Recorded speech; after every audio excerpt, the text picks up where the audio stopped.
शिवसेनेचा बुलढाण्याचा मवाली गावगुंड गटरछाप सडकछाप आमदार संजय गायकवाड याने शिवाजी कोण होता या पुस्तकाचे प्रकाशक श्री प्रकाश आंबी यांना फोन केला आणि त्याच्यामध्ये तो प्रकाशकांना असं म्हणतो की शिवाजी कोण होता या पुस्तकाचं टायटल जे आहे शिवाजी कोण होता याच्यामध्ये छत्रपती शिवाजी महाराजांचा एकही उल्लेख आहे आणि मला फार वाईट वाटलं, फार वेदना झाल्या, माझ्या भावना दुखावल्या आणि म्हणून मी तुला घरात घुसून मारेल, तुझी जीभ छाटेल किंवा तुझ्या आईवर, तुझ्या बहिणीवर, तुझ्या बायकोवर अशा अशा पद्धतीने बलात्कार करेल अशी धमकी, ओपन थ्रेट या राज्याच्या कायदेमंडळाचा, विधिमंडळाचा सदस्य या राज्यातल्या एका सामान्य माणसाला देतो, जे एका पुस्तकाचा प्रकाशक आहे. आणि ज्या मुद्द्यावरून तो धमकी देतो तो मुद्दा असा आहे की छत्रपती शिवाजी महाराजांचा एकेरी उल्लेख केलेला आहे, पण पुढे हा महाभाग बेवडा आमदार पुढे असा म्हणतो की म्हणे शिवाजी तुझ्या मायचा नवरा होता. म्हणजे हे म्हणत असताना त्याला शिवाजी महाराजांचा सन्मान वगैरे वाटला असेल. त्या संजय गायकवाड मला विचारायचं आहे की अरे बाबा, तू आयुष्यभर जय भवानी आणि जय शिवाजीच्या घोषणा दिल्या, त्याच्यामध्ये जय शिवाजी मध्ये शिवाजी महाराजांचा एकेरीच उल्लेख आहे, तेव्हा तुला वाईट वाटलं नाही. बरं ते जाऊ दे, पण तुला निर्बुद्ध माणसा, बेअक्कल माणसा, तुला एक साधी अक्कल नाही की एखाद्या पुस्तकाचा प्रकाशक त्या पुस्तकाचं लिखाण किंवा टायटल बदलू शकत नसतो, तो लेखकाचा अधिकार असतो. आणि या पुस्तकाचे लेखक श्रुतिशेष कॉम्रेड गोविंद पानसरे आज हयात नाहीत आणि तू ते करत असताना सातत्याने कॉम्रेड गोविंद पानसरेंना शिव्या देतोय. कोण तो गोविंद पानसरे? त्याला हरामखोर गोविंद पानसरे. आणि गोविंद पानसरेंना तू म्हणतोय की त्याला कसा मारला तुला माहिती आहे ना, आणि तू त्याला भेटायला आता ढगात जा, तिकडे वर जा आणि तिकडे जाऊन ते पुस्तकाचं टायटल वगैरे चेंज कर.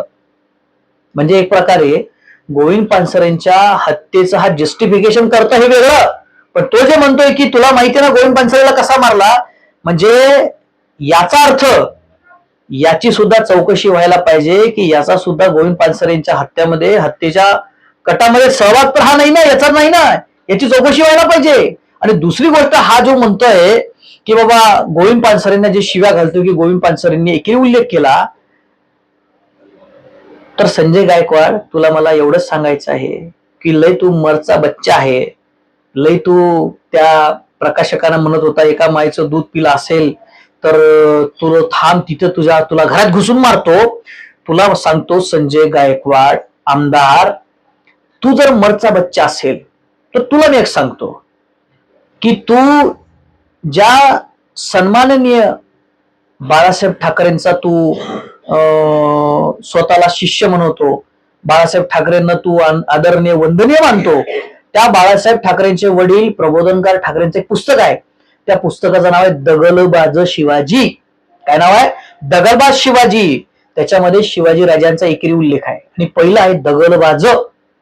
आता तुझ्या जर धम्मक आणि हिंमत असेल आणि तू जर एका बापाची औलाद असेल तर तू प्रबोधनकार ठाकरेंना अशाच शिव्या देऊन दाखव किंवा त्या पुस्तकाच्या प्रकाशकांना अशाच शिव्या देऊन दाखव, तर आम्ही तुला मरचा बच्चा मानू. नाहीतर एका सामान्य प्रकाशकाला, त्याच्या मागे पुढे कोणी नाही, तो बिचारा सामान्य माणूस आहे म्हणून त्याला तू त्याच्या आई बहिणीवर बलात्कार करण्याची तू धमकी देतोस, म्हणजे हे कशाचं मगरुरी आहे, कशाची मस्ती तुला आलेली आहे, हे सामान्य जनतेने याला विचारलं पाहिजे. आणि दुसरी गोष्ट अशी आहे की हा जो संजय गायकवाड आहे, या गाढवाला मला एवढंच सांगायचं आहे की बाबा, तो प्रकाशक वारंवार तुला म्हणतो की साहेब एकदा पुस्तक वाचा, वाचून तुम्ही त्याच्यावरती अभिप्राय द्या आणि मग मला फोन करा, आणि तू त्याला म्हणतोय की नाही नाही तुला काय अक्कल आहे का साल्या भोसडीच्या, त्याला तू शिव्या देतो. एकदा वाचलं असतं, समजून घेतलं असतं की शिवाजी राजांना त्याने शिवाजी कोण होता का म्हटलं. अरे बाबा, विठुरायांना आपण विठू माऊली म्हणतो, तुकोबारायांना आपण तुकाराम महाराजांना आपण तुकोबाराय म्हणतो, अशा अनेक लोकांचा आपण आदराने लाडाने आपण उल्लेख करतच असतो.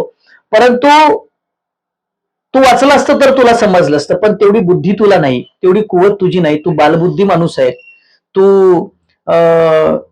मूर्ख माणूस आहे. परंतु मला एक याच्यामध्ये फार वैषम्य असं वाटतं की हा संजय गायकवाड आमदार कुठून आहे तर ज्या जिल्ह्यामध्ये मातृतीर्थ सिंदखेड राजा आहे त्या बुलढाणा जिल्ह्यातला आमदार आहे, त्या बुलढाणा मतदारसंघाचा आमदार आहे.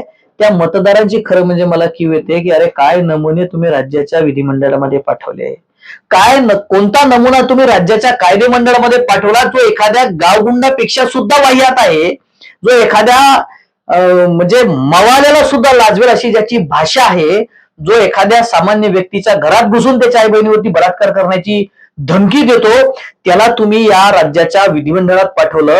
खरं म्हणजे तुमचीच कीव करावीशी वाटते. पण तुम्हाला हात जोडून एवढी विनंती आहे की बाबा याच्यानंतर असले नमुने या राज्याच्या विधिमंडळात पाठवू नका. पहिली गोष्ट. आणि राज्याचे मुख्यमंत्री आणि गृहमंत्री असलेले श्री देवेंद्र फडणवीस साहेब, तुमच्या राज्यामध्ये तुमच्या घटक पक्षाचा एक आमदार या राज्यातल्या एका माणसाला जीवे मारण्याची, जीभ छाटण्याची आणि त्याच्या घरात घुसून त्याच्या घरातल्या स्त्रियांवरती बलात्कार करण्याची धमकी देतो. आता म्हणजे खरं म्हणजे महाराष्ट्राला बघायचं की तुम्ही ह्या सडक छाप आमदारावरती, संजय गायकवाडवरती काय कारवाई करता. आणि श्री एकनाथ शिंदे साहेब, तुमच्याकडे सुद्धा महाराष्ट्राचं लक्ष लागलेलं आहे की तुमच्या पक्षाचा आमदार जो असं म्हणतो की समोरच्याला म्हणतो की शिवाजी तुझ्या मायचा नवरा आहे, त्या आमदारावरती तुम्ही काय कारवाई करता. कारण तुम्ही छत्रपती शिवाजी महाराजांचे अनुयायी स्वतःला म्हणता, भक्त स्वतःला म्हणता, त्यांचं नाव त्यांचा जागर तुम्ही करता. आता तुम्ही शिवाजी महाराजांविषयी अपशब्द वापरणाऱ्या या हलकट, या कमबुद्धी, निर्बुद्ध मवाली आमदारावरती काय कारवाई करता हे सुद्धा आम्हाला आणि महाराष्ट्रातल्या जनतेला बघायचंच आहे. कठोर कारवाई तुम्ही केली पाहिजे आणि राज्याला दाखवून दिलं पाहिजे की या राज्यामध्ये कायद्याचं राज्य आहे. तो कोणताही आमदार असो, मंत्री असो, त्याने सर्वसामान्य माणसांसोबत सन्मानाने वागलं पाहिजे, सन्मानाने बोललं पाहिजे. आणि या गायकवाडला तुला सांगतो, संजय गायकवाड, तुझी जर अवकात असेल, तुझी जर कुवत असेल तर त्या पुस्तकावरती तू न्यायालयामध्ये जाऊन बंदी आण, त्या पुस्तकावरती तू चर्चा घडवून आण.